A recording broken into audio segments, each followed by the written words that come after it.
Hello, എല്ലാവർക്കും സുഖമാണെന്ന് വിശ്വസിക്കുന്നു. അപ്പം സ്കൂൾ തുറക്കാറൊക്കെ ആയല്ലോ അല്ലേ.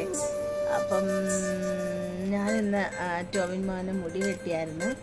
അപ്പം മുടി വെട്ടിയത് കാണിച്ചു തരാം. ഓക്കെ, ബാ ഇതൊന്നിരി എന്നിട്ടിന്ന്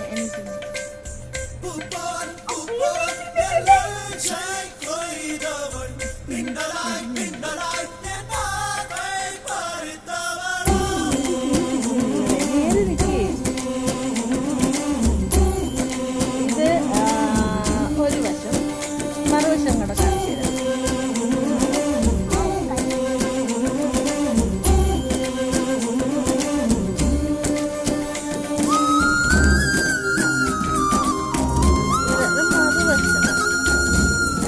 ഇതാണ് സ്കൂള് തുറപ്പിൻ്റെ എന്താണ് വെറൈറ്റി. ഓക്കേ.